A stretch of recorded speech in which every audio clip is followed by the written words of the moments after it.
Welcome to Watch Minded, the channel where we don't just look at watches, we build them. Today, we're diving into a special build. I know a lot of you have been waiting for this one. It's finally time for a custom Labubu watch. Labubu. Just kidding. The real star of today's video isn't the watch itself. It's the Honeycomb Dial. And not just any dial, but one that draws clear inspiration from one of this year's biggest releases, the Rolex Land-Dweller. Even better, I've got not one, but two versions of this dial in different colors. Since we've got two dials to work with, we'll split the assembly into two episodes. Today's video is the first part, where we'll build a more classic and elegant version. In the second video, coming soon, we'll get experimental. I've already ordered a slightly unexpected case, and I'm really curious how it'll turn out. There are more color options for this dial on AliExpress. Find the link below the video to check them out yourself. Stick around till the end. I'll break down the total cost for every part and tool so you know exactly what to expect. Let's take a moment to talk about the watch that inspired this whole project, the Rolex Land-Dweller. If you haven't heard yet, this year at Watches and Wonders 2025 in Geneva, Rolex unveiled the Land-Dweller, their first new sports model in over a decade, and the first major new release since the Rolex 1908. It's a big deal. The Land-Dweller marks a new chapter in Rolex's iconic Dweller lineup, which started with the Sea Dweller back in 1967 and continued with the Sky Dweller in 2012. This new model runs on a high-efficiency Rolex movement with about 66 hours of power reserve. It's precise, energy-efficient, and built with Rolex's advanced shock-absorbing tech, so it can handle pretty much anything. Design-wise, it throws back to the 1970s Oyster Quartz collection. Think sharp lines, integrated case and bracelet, and that unmistakable geometric vibe. It comes in three materials. You can choose between a fluted or diamond-set bezel. It's seriously elegant. But the true showstopper is the Honeycomb Dial. In the Platinum model, it features an icy sunburst finish. The honeycomb texture itself is created using a femtosecond laser, which carves micro-precision walls and circular patterns into the surface. It adds a level of depth and shimmer that's just stunning.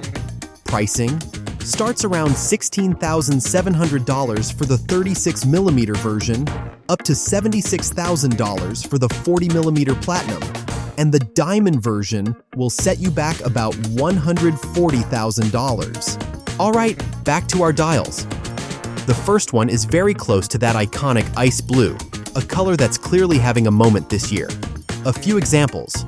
Breitling launched the Navy Timer B19 in ice blue, $37,000. Citizen released the Series 8 NB6051 59L, about $100. Alpina's Alpiner Extreme came in at $2,500. And Tudor, just last month, dropped the Black Bay 54 Lagoon Blue, around $4,900. The second dial is black. And no, the Rolex Land-Dweller doesn't come in black. But I wanted to play around and give the watch a slightly more serious, bold, or even masculine vibe. Here's a fun twist. I ordered both dials on the same day from the same seller on AliExpress. The black one arrived with a Seiko logo on it. The ice blue, no logo at all. On the website, both were pictured without any branding. Personally, I prefer a dial to match what it says. Let's now zoom in on our dials. This one has a 31mm diameter, so we'll need a case that can fit that properly. First thing you'll notice, the minute track ring is flat. On the Rolex, it's three-dimensional and raised. There's also a difference even between the two AliExpress dials.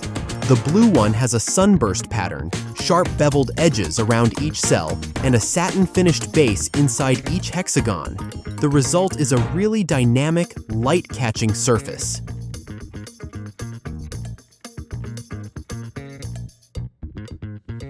The black dial lacks that sunburst effect. The honeycomb cells are more rounded, without bevels, and the space between them is dull, not polished. It ends up looking more flat, without the same visual depth. The The printed text is just plain white and quite basic. Lume check? It glows a nice blue and looks even and clean. Let's set the black dial aside for part 2 and take a closer look at the case I picked for the ice blue dial. Since the Land-Dweller has an integrated bracelet, I wanted to stick with that style. And the best affordable match is something inspired by the Tissot PRX. Now, the original Rolex has a fluted bezel, which with the ice blue dial gives it a very refined, almost luxury dress watch vibe, especially with a platinum case and a sky-high price tag. But I wanted to lean more casual, make it sportier and more wearable every day. So I chose a version with a flat bezel. The fluted version is still available, but this one keeps things a little more grounded. What do you think? Should I have gone with the fluted bezel anyway? Let me know in the comments. The case itself has a slim profile, about 11.3 millimeters thick. Official diameter is 40 millimeters, but that's across the case. The bezel is just over 36 millimeters, and the lug-to-lug is around 45 millimeters. It's made of stainless steel, with sharp lines and a beautiful brushed finish that keeps it sleek and understated. The integrated design, where the lugs blend seamlessly into the bracelet, is a throwback to the 70s. The bezel is flat and polished, creating a nice contrast with the brushed case body. On the back, you've got a screw-down exhibition case back, so you can admire the movement in action, and of course, sapphire crystal on top. The bracelet is also stainless steel, with flat horizontal links that continue the case's lines perfectly. It wears super comfortably, thanks to flexible links and a slight taper near the clasp. Speaking of which, it uses a butterfly clasp with push buttons, so it's secure and easy to open. Altogether, this design feels both retro and modern. That's why the PRX-style watches are considered so versatile. You can wear them with a suit or with sneakers. For the hands, I went with a classic minimalist design that balances elegance and legibility. The hour and minute hands have a sleek rectangular shape with straight edges, giving the watch a clean, modern look.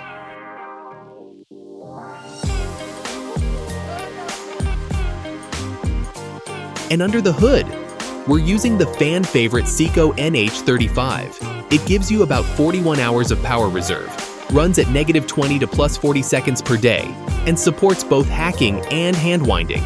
Reliable, affordable, easy to service. It's hard to beat.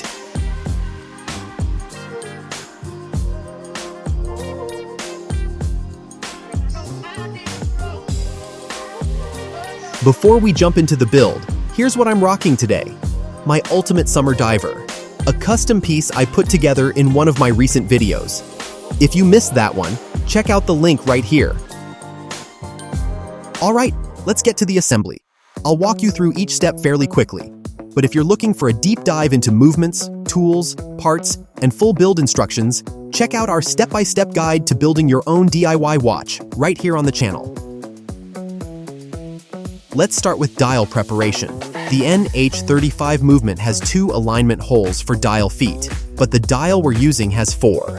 So first, I'll carefully snip off the extra feet with cutters.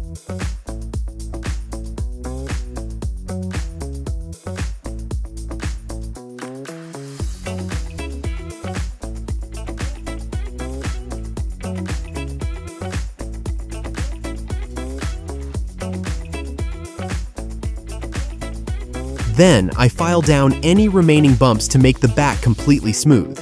After that, I blow away all debris to keep things clean. Now, let's install the dial on the movement. Just align the 2 feet with the corresponding holes and press it into place. It does feel a little unusual, because the dial diameter is larger than the movement itself. But that's fine. It fits within the case, and we'll secure it properly later. Next up, let's find the midnight position. Rotate the crown until the date flips.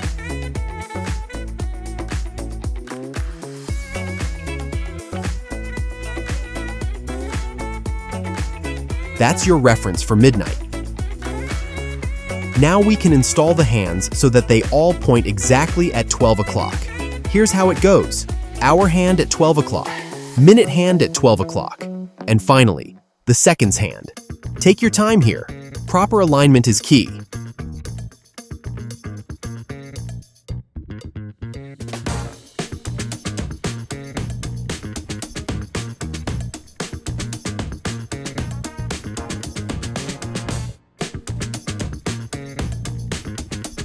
Now we'll need to remove the bracelet so we can access the case back.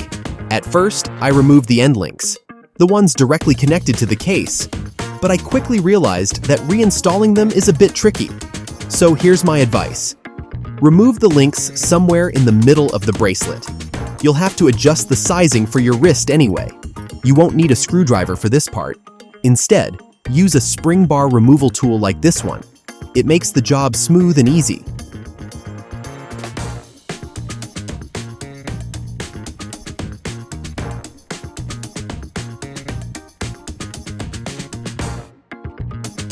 Once the bracelet is off, go ahead and unscrew the case back. Inside, you'll find a plastic spacer ring. This is essential. It helps hold the movement securely in place. Don't lose it. Now let's prep the movement for casing. Place the movement, with dial and hands attached, onto a movement holder. Be careful here. Since the dial is wider than the movement, it won't drop fully into the holder. That means you'll need to be very gentle to avoid touching or damaging the hands. Now, press the release button and carefully pull out the stem. Drop the movement into the case. Make sure the plastic ring is properly positioned to keep everything aligned. Insert the supplied stem.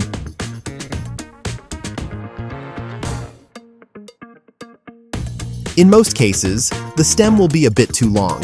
Just trim it to the right length.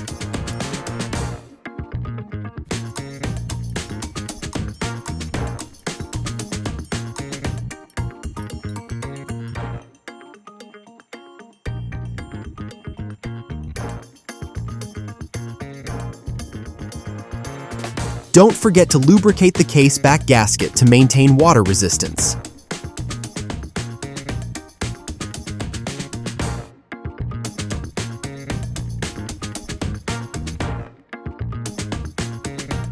Then go ahead and screw the case back down.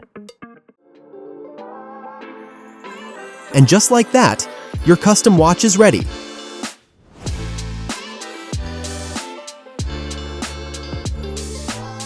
Hit that like button and subscribe. It really helps the channel grow and keeps the builds coming.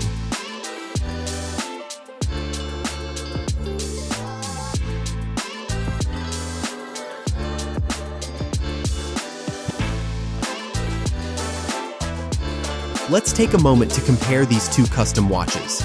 On the left, we've got a bold, no-nonsense diver with its vibrant sunburst yellow dial and classic submariner-style bezel. It's a watch that doesn't try to hide. It screams energy, adventure, and maybe even a little rebellion. This is the kind of watch you wear with a t-shirt and jeans. It says, "I want my watch to be noticed." On the right, something completely different. The ice blue Honeycomb Dial, sleek brushed case, and integrated bracelet give it a very refined, almost futuristic feel. Inspired by the Rolex Land-Dweller and the spirit of the 70s, this piece walks the line between elegance and sportiness. You could wear this watch with a blazer or even a crisp shirt and chinos. This watch says, "I pay attention to the details. I like clean lines. I'm not just wearing a watch, I'm wearing an idea." And that's the beauty of custom builds. Both watches may share a movement inside, but they express completely different personalities.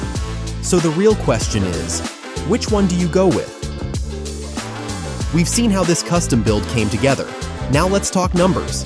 Here's a quick budget breakdown, so you know exactly what it might cost to build your own custom Rolex Land-Dweller style honeycomb watch without draining your wallet. Case, $48, and that includes the bracelet. Dial, $15. Hands, $9. Movement, Seiko NH35, $52. That brings the total cost $124. All the links to tools and parts are waiting for you in the description below. Thanks for watching Watch Minded. Hit the like button and subscribe. See you in the next build.